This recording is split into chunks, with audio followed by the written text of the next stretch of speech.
étudiants, avec l'autorisation de Monsieur le recteur de l'Université des sciences de l'information et de la communication, je salue votre présence dans cette salle. Nous nous sommes réunis pour une activité culturelle. Il s'agit de la projection, en tout cas, première fois à l'ENESIC, projection de long métrage Simon Imban. Voici le programme. Nous allons commencer par notre hymne de l'Université des sciences de l'information et de la communication. Après l'hymne, monsieur le recteur, chef d'établissement, va souhaiter la bienvenue et va expliquer un peu le cadre dans lequel nous nous trouvons. Après les mots de monsieur le recteur, viendra la présentation sommaire du film Simon Imban par son auteur, l'artiste Ndugi Mambimbi, dit Masumu Ebrinde. Après la présentation, nous allons passer tout de suite à la projection, laquelle projection sera suivie par une intervention d'un œil avisé, c'est-à-dire le professeur Matomoueni, qui est l'expert cinéma dans notre université, va dire ce qu'il pense de cette œuvre. Et les étudiants, puisque c'est pour eux qu'on a organisé cette activité, deux étudiants prendront également la parole pour soit faire une observation, soit poser l'une ou l'autre question. Et monsieur le recteur fera la synthèse de tout ce qui se sera passé et dira le mot de la fin. Sur ce, je voudrais vous demander de bien vouloir vous lever.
Sur ce, nous invitons monsieur le recteur à bien vouloir prendre la parole pour le mot de bien.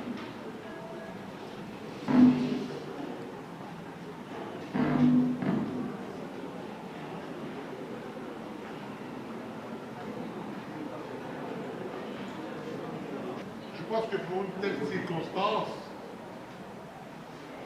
il ne s'agira pas de mots, mais peut-être un demi-mot,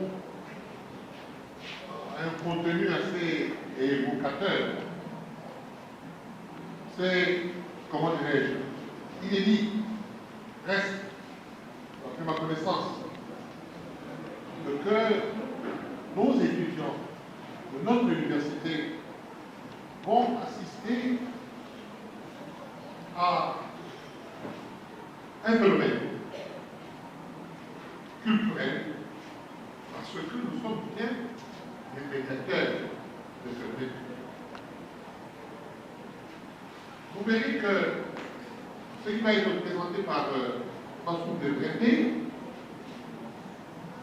n'est pas seulement du cinéma. D'habitude ici, quand on parle du cinéma, on dit oh, ça va cinéma. Ce n'est pas du cinéma. C'est vraiment l'histoire de la nationalité congolaise. C'est vraiment l'histoire de l'avènement du nationalisme congolais. C'est dans cette ligne que j'ai bien félicité le professeur pour avoir eu l'idée de contacter M. Bazoum de Brété pour que ce dernier vienne nous présenter ce qu'il a pris à l'intérieur. Il a présenté ça, moi j'étudie à Pullman, il a présenté ça à Conseil du Chassa, il a présenté ça à l'Esprit Trouvé. Alors je lui ai dit non, l'idée est magnifique, professeur, il faut venir chez moi, chez nous. Simon Kimbangu, comme on le dit, moi je ne l'appelle pas Simon Kimbangu. Non, parce que Simon, ça fait chrétien. Lui, il est Tata Fumu Kimbangu. J'ai discuté plusieurs fois depuis voici un temps. On ne va pas l'appeler Simon Kimbangu. C'est le rabaisser. C'est plus important Simon Kimbangu, c'est plus important que Simon Kimbangu. Il est Tata Fumu Kimbangu. C'est-à-dire Aounda Kuna. Le présenter comme Simon Kimbangu, c'est comme s'il était très petit du Saint-Jean, Saint-Mathieu, Saint-Doudou, Saint-Lopéla. Non. Il est Tata Fumu Kimbangu. Il est pointé ici, mes amis, comme le Père. Le Père, je n'ai pas entendu le mot indépendance, non, comme le Père du son qui a demandé la liberté de l'être congolais, de l'être africain. Simon Kimbangu, comme vous voulez le dire, Tata Fumu Kimbangu, a réfléchi sur le fait que comment le noir, j'insiste beaucoup, comment le noir peut revendiquer, non pas l'indépendance. Pour Tata Kimbangu n'a pas revendiqué l'indépendance, il a revendiqué la liberté. Cette revendication a été détournée et contournée. On dit non, de revendiquer l'indépendance parce que vous avez été colonisé. Aujourd'hui, mes étudiants, nos étudiants, les étudiants de ce monsieur-là qui est au point, les étudiants de Mme Mado, les étudiants, nos étudiants, aujourd'hui, ils vont avoir la chance, mieux, la grâce de suivre ce que ce monsieur a fait et ce qu'il mérite désormais. Vous avez vu, à travers l'Afrique, on parle de Simon Kimbangu, ça va ce que c'est. On parle de Mandela, on parle de Kwame Nkrumah, on parle de Sékou Touré, on parle de Lutuli, on parle de Césaire, on parle de Simon Kimbangu, Tata Fumu Kimbangu, on parle de Congo. Alors que Lumumba est dans cette ligne, Kwame Nkrumah est dans cette ligne, c'est le Congo de Kwame Nkrumah. Lutuli est dans cette ligne, Mandela est dans cette ligne. Il est le père non pas de l'indépendance, mais de la liberté. Aujourd'hui, avec l'histoire de Tata Fumu Kimbangu, nous serons accusés. Nous serons fiers d'être congolais et de continuer à demander la liberté dans la libération. Léon, qu'est-ce que vous pouvez dire maintenant? Wajiki.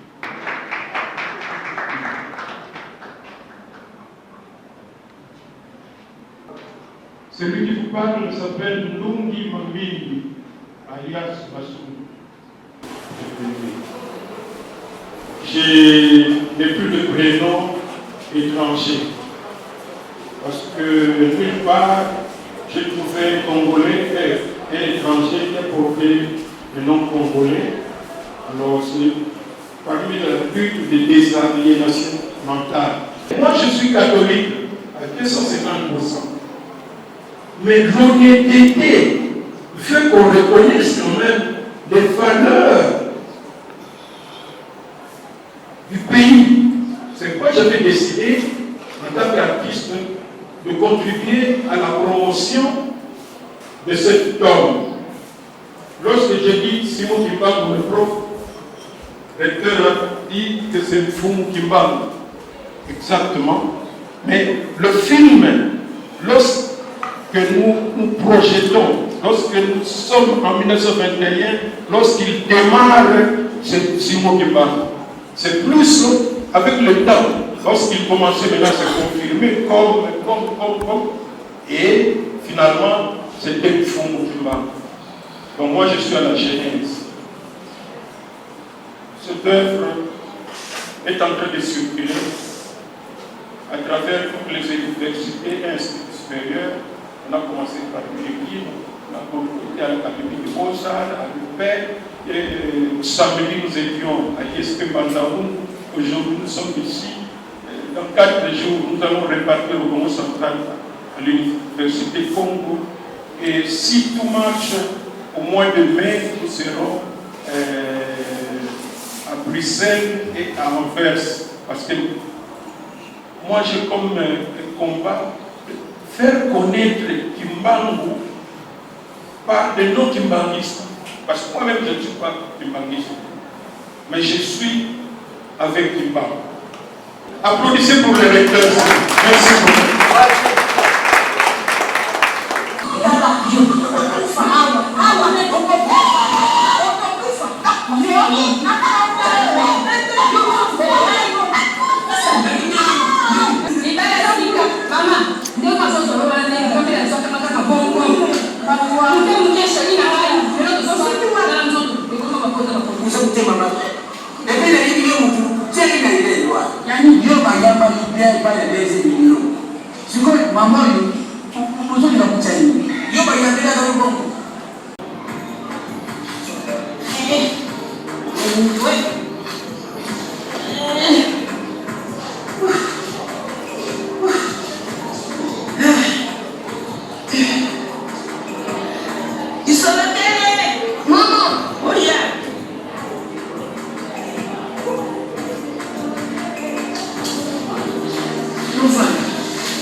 mokolo ya lelo oyo tosangani mbala liboso na 1921 etikala na kati ya motu na biso nakanisi tolukani.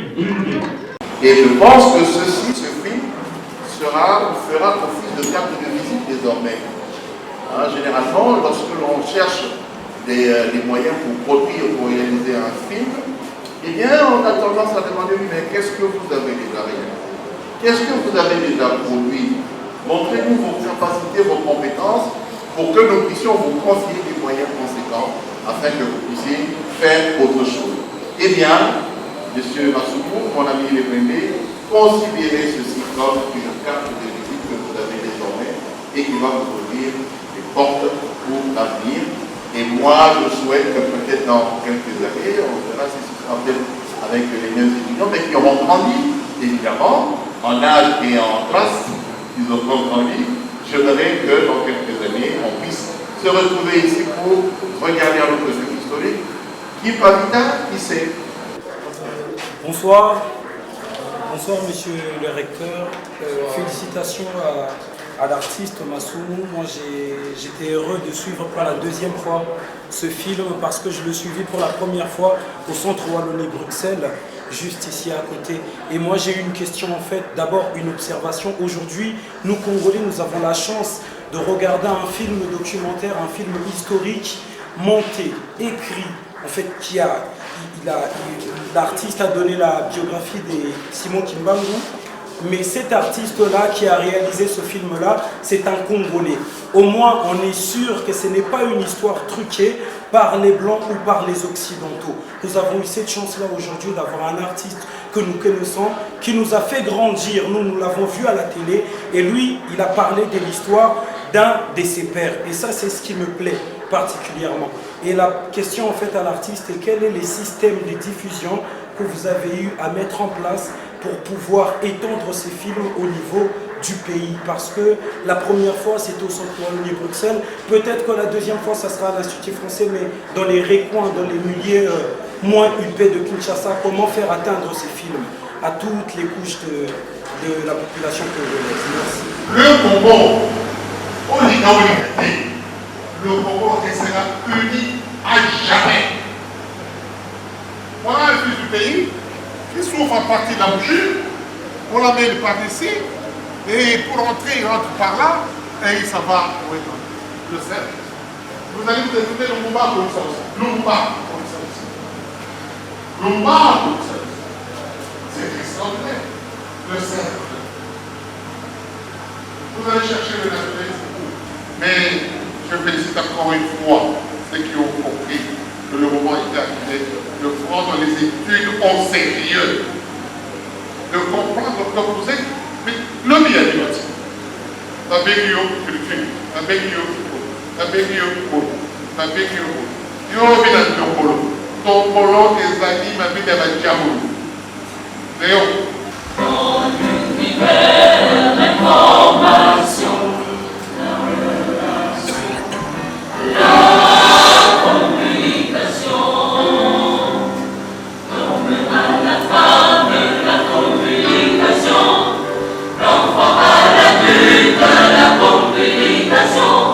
Mais moi je suis le réalisateur, hein. Tous les moments sont des moments forts, mais c'est le public qui réagit selon son entendement. Et vous avez remarqué que lorsque on a jeté Kimbangu au fleuve et qu'il s'est retrouvé vivant, et bien toute la salle l'a applaudi. Donc cela dépend du public. Mais ce qu'il faut retenir, c'est que tout ce que je montrais là, c'est vérifiable, il y a des dates précises. Je ne peux pas puiser dans la fiction, tout ça. À des dates précises, il y a eu tel problème, tel. Au fond, je fais un résumé pour tous ceux qui ne connaissent pas Kimbangu. Pour tous ceux qui sont d'autres doctrines ou religions, bon, qui trouvent que Kimbangu c'est n'importe qui. Moi, j'ai voulu quand même prouver que Kimbangu, c'est un personnage exceptionnel. C'est un noir qui a dit des choses qui se concrétisent aujourd'hui. Parce que si Kimbangu était un blanc, ici on n'allait pas avoir beaucoup d'églises. Ici, nous avons des églises. Quand vous demandez, oh non, c'est lui qui a créé, il est en France, mais c'est Joseph André. Quand vous demandez, il est aux États-Unis. Mais quand c'est Simon Kimbangu, on trouve que c'est sale, c'est démoniaque. Alors nous luttons pour cela. Il faut que Kimbangu soit connu par tout le monde.